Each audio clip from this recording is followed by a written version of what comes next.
चलिए, so hello everyone, कैसे हैं आप सभी का स्वागत है बिहार 24/7 चैनल पे। और आज तारीख है 2 नवंबर, बज चुके हैं रात के 10 और मैं आपके सामने लाइव विवेक सिंह। तो चलो बेटा फटाफट जुड़ जाएंगे सभी लोग। तो नीतू शर्मा, रॉकी आ जाए बेटा सभी लोग, दीप्ति सोनी, नेहा, चलो बेटा सभी लोग आ जाएं और बात करते हैं आज के सवाल की। सर पहला सवाल क्या है कि अनुवांशिकी कड़ी की खोज किसके द्वारा की गई थी? The genetic link was discovered by, बताओ जेनेटिक लिंक, अनुवांशिक कड़ी की खोज किसके द्वारा की गई? सर एक साहब थे जिनका नाम था मॉर्गन नाम के साहब द्वारा किसकी खोज गई भाई? तो मॉर्गन नाम के साहब थे जिनके द्वारा अनुवांशिकी कड़ी, जेनेटिक लिंक की खोज की गई थी। नेक्स्ट, ऐसा विषाणु जिसमें कैप्सिड अनुपस्थित होता है लेकिन केवल न्यूक्लिक अम्ल मौजूद होता है, बताओ भाई ऐसा कौन सा कैप्सिड है? बताओ। वेरी गुड, फटाफट जुड़ते रहेंगे बेटा जी, सारे लोग जुड़ जाओ। कि ऐसा कौन सा विषाणु है जिसमें कैप्सिड अनुपस्थित होता है? कैप्सिड है ना, कैप्सिड अनुपस्थित होता है लेकिन केवल न्यूक्लिक अम्ल मौजूद होता है, उसे क्या कहते हैं बेटा? तो याद रखोगे। तो हाँ जी भाई, चलो आ रहे हैं आंसर सभी के। 2 बी क्या भाई? तो जो न्यूक्लियोइड है, जो आपका न्यूक्लियोइड है बेटा, ये क्या है? तो इनमें क्या मौजूद होता है भाई? तो इनमें क्या कैप्सिड अनुपस्थित होता है लेकिन केवल न्यूक्लिक अम्ल मौजूद होते हैं, इस वजह से इसे क्या कहते हैं? न्यूक्लियोइड कहा जाता है। नेक्स्ट, डीएनए में थाइमिडीन डायमर का गठन किसके द्वारा होता है? बताओ। डीएनए में थाइमिडीन डायमर, बताओ भाई। थाइमिडीन डायमर, मोनोमर, पॉलीमर, पढ़ा होगा ये सब आपने, बिल्कुल। बताओ सर, थाइमिडीन डायमर। देखो आ जाओ, आंसर करेंगे सारे, आ जाओ बेटा जी।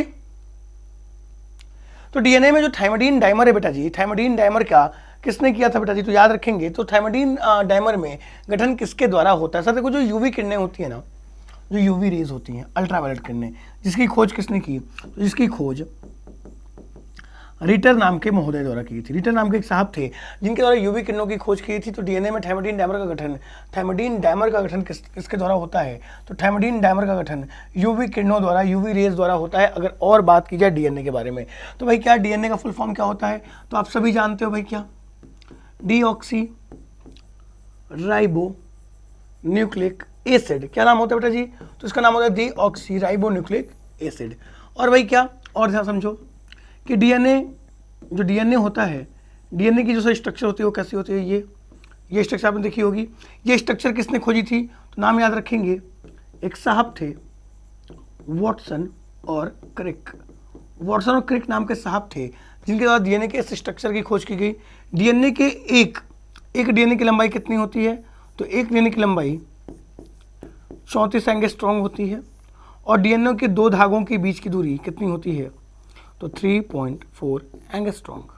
कितनी होती है? 3.4 एंगस्ट्रॉम। याद रखेंगे। और क्या?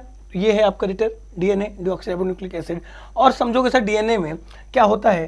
सर डीएनए में एडेनिन और थाइमीन के बीच कौन सा बॉन्ड? Double bond. जबकि साइटोसिन और गुआनिन के बीच कौन सा बॉन्ड होता है?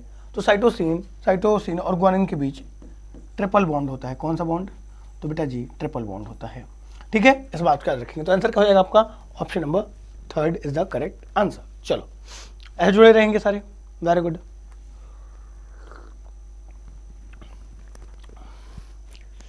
बाबू लाइक मार दो सेशन को, चलो सारे बाबू लोग लाइक मार दें, बेटा लोग। चलिए, कल छोटी दिवाली है, परसों बड़ी दिवाली है, खूब पटाखा फोड़ो, खूब बम उड़ाओ, है ना। और देखो, जो तुमसे कहे कि पटाखा नहीं फोड़ना है उसको फोड़ दो, है ना।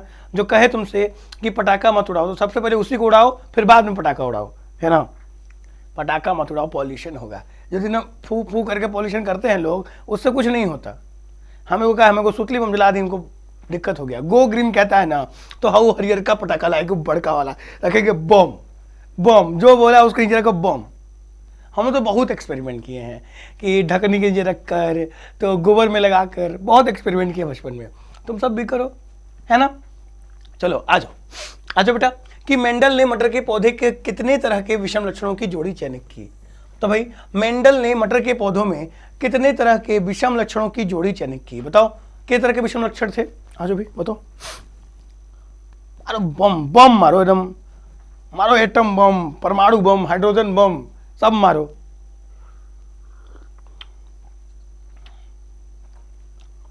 अब फुलवा के माई कहे तो करो बम मारो, है ना।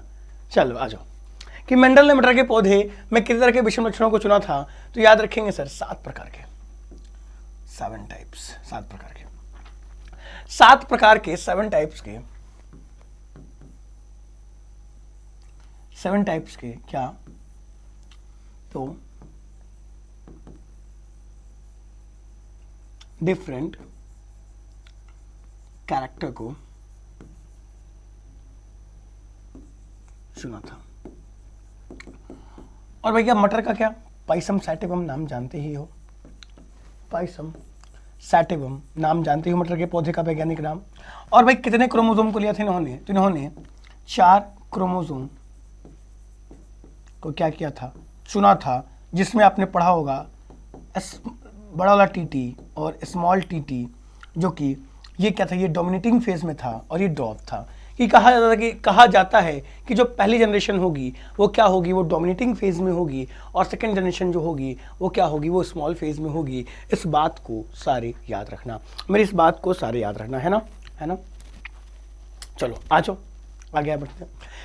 कि लोग मुझे छोड़ जाते हैं छोटी मोटी बात पर, लोग मुझे छोड़ जाते हैं छोटी मोटी बात पर, और मुझे बड़ी हंसी आती है अपने इस हालात पर। लोग मुझे छोड़ जाते हैं छोटी मोटी बात पर, और मुझे बड़ी हंसी आती है अपने इस हालात पर, और अपने काले होठों का राज तुम्हें मैं बतलाता हूँ, और मैं अपने काले होठों का राज तुम्हें मैं बतलाता हूँ, मैंने उसके काजल वाले आंख चूमे थे आखिरी मुलाकात पर, आखिरी मुलाकात पर, है ना। कि नाइट्रोजन उपचार के आधार पर डीएनए आरएनए को किस प्रकार से भिन्न करता है। काफी आसान सवाल और काफी कॉमनली पूछा जाने वाला कि DNA RNA based on nitrogen bases how it is different. बताइए बताइए बताइए। Thank you thank you thank you बच्चों, थैंक यू थैंक यू। चलो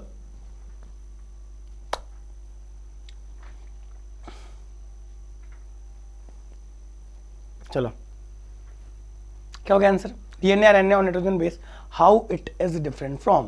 सर देखो ये कहां से डिफरेंट होते हैं, याद रखोगे सर, तो यह आपके थाइमीन से डिफरेंट होते हैं, थाइमीन, थाइमीन कहां से प्रदीप, थाइमीन। क्योंकि सर देखो जो डीएनए होता है ना, DNA deoxy ribo nucleic acid, इसमें क्या होता है, इसमें साइटोसिन होता है, अभी आपको उस देर पहले बताया है, गुआनिन होता है आपका, साइटोसिन, गुआनिन, एडेनिन और थाइमीन, ये होता है। जबकि आरएनए में सेम सेम सेम, बट यहाँ पे क्या हो जाता है, यहाँ पे यूरासिल का प्रयोग किया जाता है, तो यूरासिल से डिफरेंट होता है। ऑप्शन नंबर डी, चौथा का ऑप्शन बिल्कुल सही है ना। चलो चलो आ जाओ, वेरी गुड। कि जीन शब्द किसके द्वारा दिया गया था, कि जीन शब्द देने वाले साहब का नाम क्या था, बताओ। जीन शब्द किसके द्वारा दिया गया था, who given the term gene. आसान सा सवाल है, सही करना, बताओ। जीन शब्द किसके द्वारा दिया गया था, बताए। आयो सर, देखो जो जीन शब्द है यह मेंडल द्वारा नहीं दिया गया था, जॉनसन द्वारा पता नहीं, बिडल और वॉटसन इनके द्वारा नहीं दिया गया था, दिया गया था जोहानसन द्वारा। जोहानसन नाम के साहब थे जिन्होंने क्या, इन्होंने जीन शब्द का प्रयोग किया, जीन शब्द का। जबकि जीन डायरेक्टली कनेक्टेड किससे होता है, तो यह कनेक्शन है इसका किससे, तो कनेक्शन होता है मेंडल से। मेंडल ने जीन पे अपनी पूरी थ्योरी दी थी, और फादर ऑफ जेनेटिक्स क्या, तो फादर ऑफ जेनेटिक्स किसे कहा जाता है, तो father of genetics John Mendel को कहा जाता है, जॉन मेंडल को, सर ग्रेगर जॉन मेंडल को, है ना। नेक्स्ट, और मॉडर्न जेनेटिक्स का टीएच मॉर्गन को। डीएनए में कौन सी शर्करा उपस्थित होती है, बताओ। पेड बैच में भी कल ही पढ़ाया इसको, आ जाओ।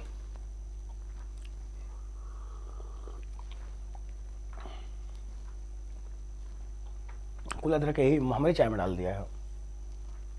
ये अदरक को दांते में फंस रहा है ना। बताओ, अच्छा ठा रहा है भाई, ठेकुआ उकुआ खाना है, ऐसे कैसे काम चलेगा, बोलिए। और छठ के घाट पे तो लगे मजा आता है ना। वो तैयार होके आती है, हमहू तैयार होके आते हैं, हमहू दौरा लेके सर पर दौरा लेके जाते हैं, और वो सज सवर के आती है। अब भोर में माई जब पारण करे लीनो, हा दिल खुश हो जाला, है ना। चलिए, डीएनए में कौन शर्करा उपस्थित होती है बेटा, याद रखेंगे। तो डीएनए में आपकी पेंटोज शर्करा उपस्थित होती है। कौन सी बेटा, तो पेंटोज शर्करा। जबकि हेक्सोज किस में मौजूद होता है बेटा, तो याद रखेंगे कि हेक्सोज शुगर आपका किस में, तो ग्लूकोज में होता है, ग्लूकोज में, है ना। नेक्स्ट, सर्वप्रथम डीएनए का विश्लेषण किसके द्वारा किया गया था, first the DNA by home analysis done. सर्वप्रथम किसके द्वारा डीएनए का संश्लेषण क्या किया गया था भाई, विश्लेषण किया गया था, बताएं कौन से वो साहब थे जिनके द्वारा सबसे पहले डीएनए का संश्लेषण किया गया था, बताएं कौन से वो साहब थे। Arthur Kornberg, N.W. Nirenberg, Hargobind Khorana या वाटसन क्रिक। बताओ, डीएनए का संश्लेषण विश्लेषण किसने किया था।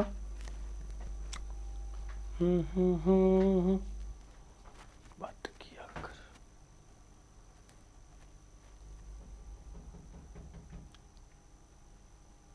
बताएं, बिल्कुल सही जवाब, बहुत बढ़िया, वेरी गुड। दीप्ति सोनी, अनु साह, रॉकी, प्रिया, शबाना, नीतू, वेरी गुड। सर्वप्रथम डीएनए का विश्लेषण किसके द्वारा किया गया था भाई, तो डॉक्टर हरगोविंद खुराना। डॉक्टर हरगोविंद खुराना ने सर्वप्रथम क्या, तो डीएनए का विश्लेषण किया था कहाँ पे, लैबोरेटरी में डॉक्टर हरगोविंद खुराना द्वारा, है ना, बिल्कुल सही बात है। नेक्स्ट क्या भाई, नेक्स्ट कि समयुग्मक अप्रभावी व विषम युग्मक पौधे का संकरण क्या कहलाता है, बताओ। समयुग्मक अप्रभावी व विषम युग्मनजी पौधे का संकरण क्या कहलाता है। What is the hybridization of monohybrid recessive and homozygous recessive and heterozygous plants. बताओ बताओ बताओ बताओ बताओ बताओ बताओ भाई।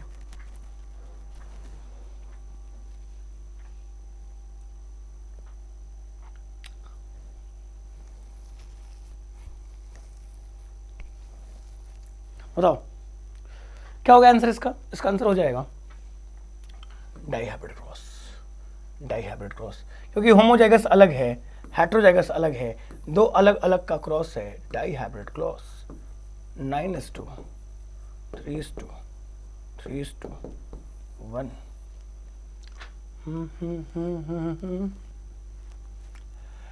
अनुवांशिकता संकेतों एवं लक्षणों की एक पीढ़ी से दूसरी पीढ़ी तक स्थानांतरण किसके द्वारा होता है, बताओ।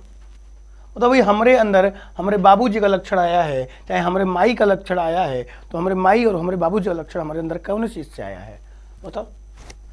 बताओ बेटा कि हमारे माई और हमारे बाबूजी का लक्षण हमारे अंदर कैसे आया है बेटवा, बताओ, बताइए बेटवा जी। अच्छा,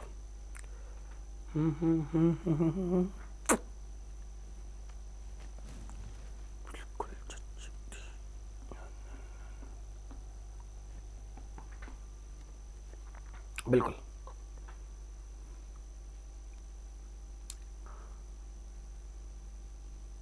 बताएं क्या होगा सर इसका जवाब। इसका जवाब होगा सर डीएनए।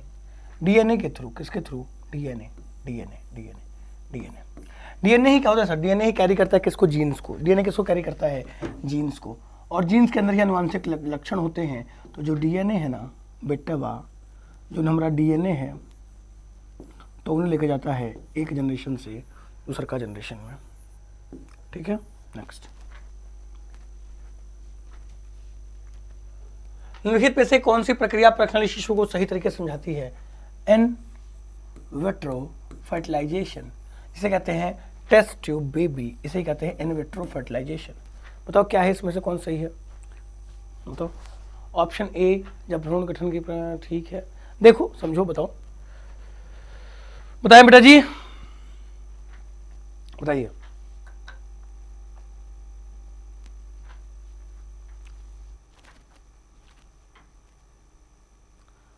बताइए सही करिए।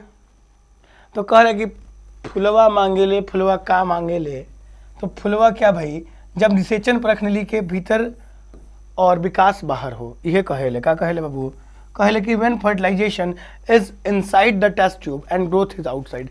मतलब क्या, मेल का उठाया स्पर्म, फ्यूज करा दिया किससे, फीमेल के ओवरी से,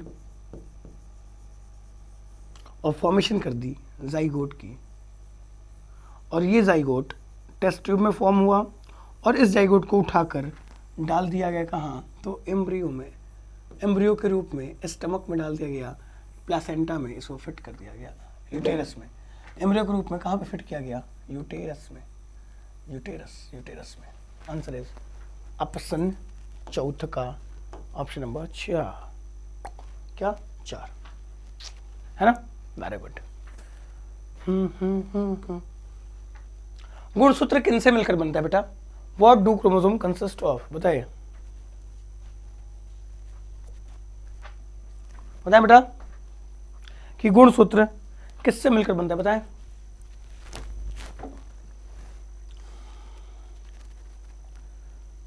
बताएं बेटा जी कि गुणसूत्र किससे मिलकर बनता है। बहुत बढ़िया। तो याद रखेंगे बेटा जो गुणसूत्र होता है यह किससे मिलकर बना होता है, तो याद रखेंगे बेटा जी कि जो गुणसूत्र है यह आपका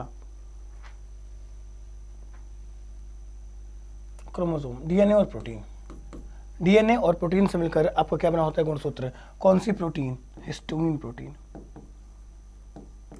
हिस्टोन प्रोटीन, हिस्टोन प्रोटीन और डीएनए, डीएनए में भाई क्या, तो डीएनए में आप शुगर देख पाते हो पेंटोज शुगर, और हिस्टोन प्रोटीन से मिलकर बना होता है आपका क्या बेटा जी, तो आपका डीएनए में इनसे मिलकर बना होता है। और अगर बात की जाए इसके बारे में, और अगर बात की जाए क्या इसके बारे में, तो भाई क्या, तो याद रखेंगे कि क्रोमोसोम, क्रोमोसोम शब्द किसने दिया था, तो गुणसूत्र शब्द दिया था वोल्डेयर ने, वोल्डेयर ने। और जो आपका क्रोमोसोम का बीच वाला हिस्सा होता है इसे क्या कहते हैं, तो इसे कहते हैं सेंट्रोमियर। क्या कहते हैं बेटा, इसे कहते हैं सेंट्रोमियर। जबकि इसका येलो जो हिस्सा होता है इसे कहते हैं टेलोमियर, टेलोमियर, ठीक है, टेलोमियर।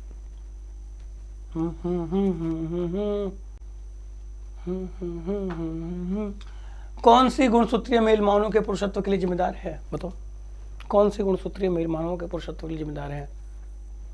क्या कमेंटों में डिलीट किए जा रहे हो यार तुम लोग, बताइए कि कौन सी गुणसूत्रीय मेल मानवों के पुरुषत्व के लिए जिम्मेदार है, बताइए।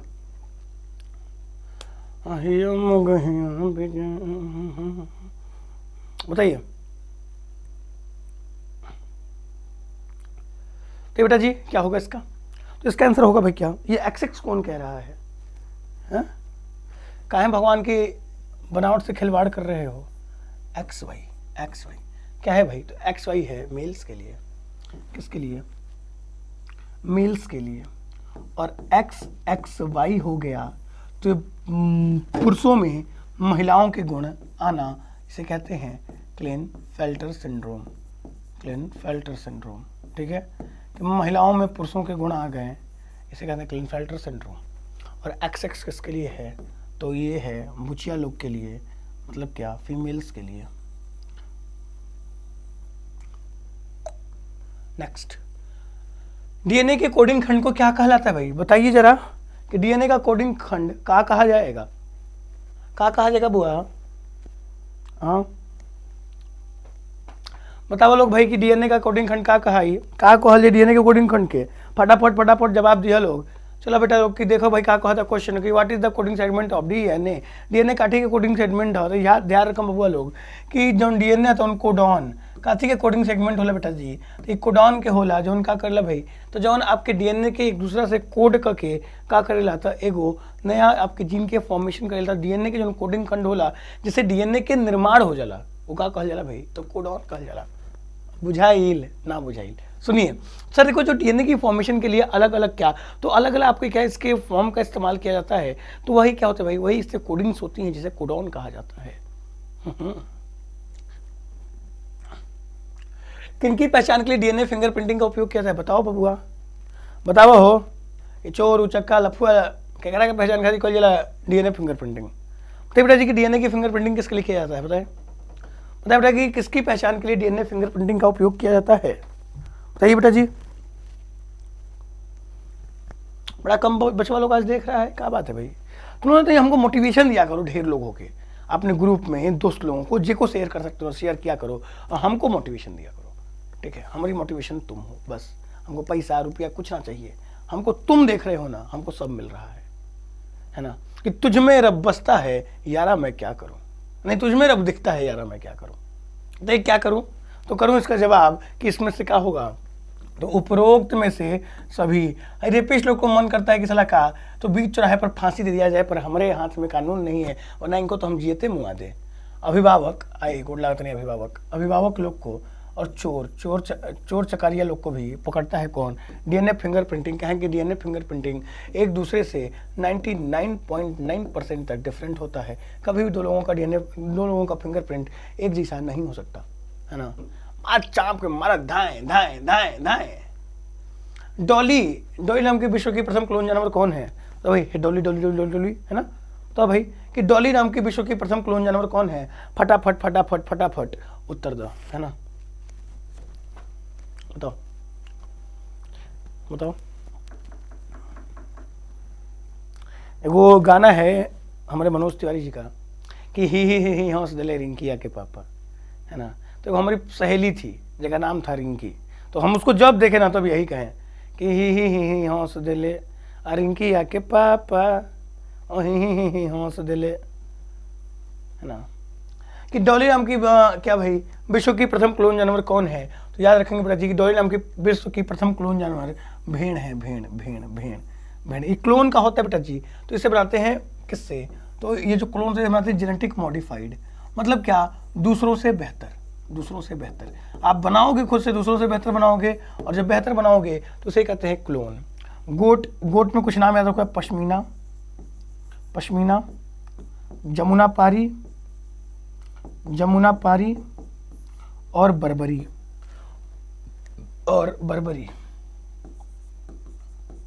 ये सब किसकी वैरायटी है? तो ये सब वैरायटी है किसकी बेटा?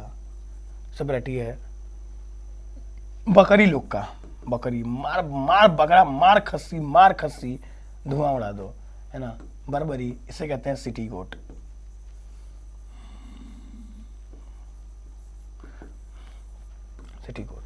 जब हमारा ब्याह होगा, हमारी ससुराली होगा ना, जब भी हम ससुराली जाएंगे कहेंगे ए हम भाई खाली खाएंगे तो खस्सी खाएंगे, अब मुर्गा मछली हमको नहीं चाहिए, खस्सी लियाओ मार खाच। आओ नेक्स्ट कि ब्रिटेन में मानवीय क्लोनिंग की अनुमति किस उद्देश्य के लिए दी गई है? बताएं बेटा कि ब्रिटेन में मानवीय क्लोनिंग की अनुमति किस लिए दी गई है? बताएं।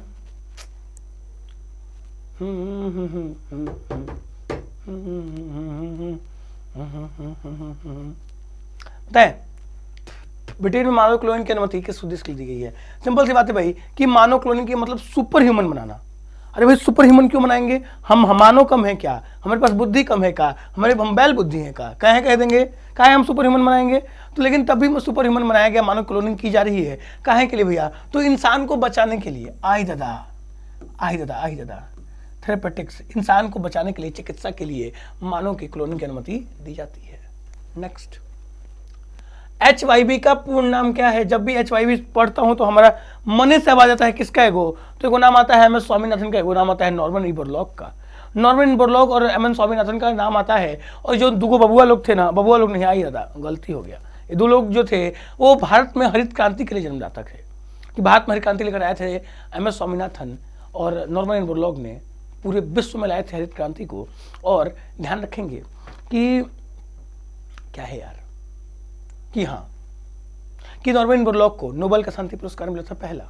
और HYV इसे कहते हैं HYV high yielding variety, ageing नहीं, AGOG हम ना कहेंगे, हम तो इशारे में बातें करेंगे। High yielding variety of seed, जिससे क्या सोनालिका का निर्माण हुआ और बबुआ इंदिरा का निर्माण हुआ।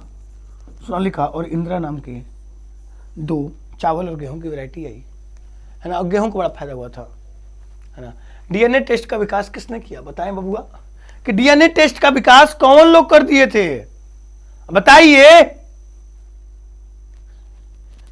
बताइए बेटा जी, कि डीएनए टेस्ट का विकास किसके द्वारा किया गया था, याद रखेंगे सर, डॉक्टर एलेक्स जैफ्रिस ने डीएनए टेस्ट का विकास किया था। मालूम आप लोग गलत करोगे, खाली हम चिल्ला के प्रेशर बनाते हैं। कि ग्रेगर जॉन मेंडल किस अवधारणा सिद्धांत के लिए प्रसिद्ध है, बताएं। For which theory the Gregor John Mendel is famous for, बताएं। For which concept theory is Gregor John Mendel is famous for, बताएं बबुआ। बताएं। याद रखें बेटा कि ग्रेगर जॉन मेंडल आपके लॉ ऑफ म्यूटेशन कौन होगा, कि पहले मुर्गी आया कि पहले अंडा आया, उसके लिए ह्यूगो डी व्रिज साइटोलॉजी नहीं पता, हेरिडिटी के लिए आए थे। और थ्योरी ऑफ एक्वायर्ड ट्रेट्स उपार्जित लक्षणों का सिद्धांत क्या था बुआ, तो ये था लमार्क जी का, लमार्क। बताओ कि बच्चों के लिंग का निर्धारण कौन करता है, माई करती है कि बाबू करता है, बताइए कि बच्चों के लिंग का निर्धारण कौन करता है, माई करती है कि बाबू करता है।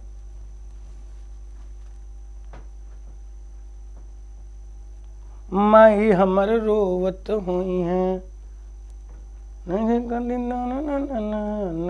हम रोवत हुई है। हमारी नौकरी सीमा वाली ही है ना, कि सीमा की नौकरी है ना। कि बच्चे के लिंग का निर्धारण कौन करता है बेटा जी, तो बच्चे के लिंग का निर्धारण करता है पिता का गुणसूत्र, क्योंकि माता का XX होता है और पिता में यही डिफरेंट होता है X और Y। तो जब ये वाला क्रोमोसोम, जब ये नहीं आएगा तो क्या हो जाएगा, तो बिटिया हो जाएगी, और जब ये आ जाएगा तो हो जाएगा बिटवा।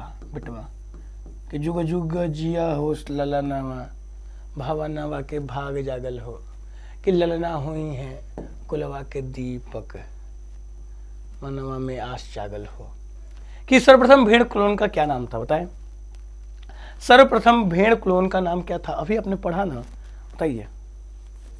एक सर्वप्रथम भेड़ क्लोन का नाम क्या था, तो याद रखें बेटा कि क्या, डॉली था, डॉली डॉली डॉली हे डॉली डॉली डॉली डॉली डॉली डॉली डॉली डॉली। चलो बेटा आ जाओ, कुछ बातें करते हैं आपके साथ, कुछ बातें करनी है, बातें हैं अभी बाकी, मुलाकातें हैं अभी आपके साथ बहुत सारी बाकी। एक का हो गया जी, एक हो स्नोफ्लेक डाउनलोड, हम तो कुछ हो में चला देंगे, ही मर जाएगा तो उसको चला देंगे। आ जाओ, देखो भाई क्या आपका लेके आया है कौन, तो आपका अड्डा 247 लेके आया है क्या आपके लिए ढेर सारे सरप्राइजेस, ढेर सारे इनाम। तो आप क्या भाई, ढेर सारे आपके यहाँ बैचेस हैं। देखो सर, बीपीएससी का बैच लाइव कर दिया हम लोगों ने। देखो बेटा, आपके अगर बीपीएससी की तैयारी कर रहे हो 23 जनवरी टारगेट करते हो, 23 जनवरी का बैच है 9,999 रुपए। लेकिन आप इस बैच के पीछे नहीं जाओगे, इस फीस के पीछे नहीं जाओगे, आप देखोगे आपको क्या क्या मिल रहा है, कि ये सब आप चीज़ें आपको मिल रहा है ना, सब कुछ। देखो सबसे पहले हमारा नाम आता है, देख लो, जनरल साइंस, ये पढ़ना है तो आ जाओ, धुआं मचाएंगे बीपीएससी में। अब बैच खरीदेंगे 10,000 रुपया का, एक गुरुजी जान ले बका खेत बेची तरह थी, क्या खेत बेचोगे भाई, a@g.com डालो कुछ हो जो तुम्हारा ईमेल आईडी है। और कूपन कोड, भैया कूपन कोड कहाँ खाती हो, तो छूट खाती, हमने के भारतीय हैं जनू, तो हर बात में छूट चाहिए। इसे छूट के लिए अप्लाई करोगे तो आपको क्या भाई, तो आपको सीधे 77% का डिस्काउंट मिल जाएगा, और आपको ये बैच पड़ जाएगी 2299 रुपए की, जिसमें हम होंगे, चंदन सर का अभिनंदन होगा, और भी बाकी सारे बेहतरीन टीचर आपके बीपीएससी की बैच में आएंगे। तो इस बैच को आज ही परचेस कर लो, बिहार एसआई की बैच परचेस कर लो, या ये सब अगर नहीं परचेस करना अलग अलग, तो एक काम कर लो, क्या कर लो भाई, तो बिहार एग्जाम का महापैक परचेस कर लो। महापैक जैसे आप परचेस करने जाओगे ना, आप देखोगे 9,000 रुपया फीस इसका भी है। लेकिन जैसे आप क्या भाई, आप फिर से कहोगे क्या कि ये बबुआ a@g.com है ना, ये डालोगे, कूपन कोड मांगेगा, कूपन कोड में कहोगे सर जी बताइए कूपन कोड Y386 लगा के अप्लाई मारेंगे ना, जैसे आप अप्लाई मारेंगे फट से फीस हो जाएगा 2,000 रुपया। 2,000 रुपया में आप पूरा बिहार का तैयारी कर लेंगे। तो करना क्या है, छोड़िए ना पीसीएस वाला बैच, खरीदिए 2069 रुपये में पूरा बिहार का महापैक, जिसमें आप बिहार के हर एक एग्जाम को क्रैक कर सकते हैं। हर एक एग्जाम को आगे आने वाले 24 महीने में जितने फॉर्म आएंगे उनकी तैयारी मात्र 2000 रुपये में आपकी हो जाएगी, अपना कूपन कोड Y386 लगाते हुए। तो तब आप इस कोड को लगाएं और खुश रहें, मुस्कुराते रहें। कल छोटी दिवाली है, मजे से मनाएं और परसों मारे बम का मारे बम बजाएं और खुश रहें, मुस्कुराते रहें। God bless you, thank you.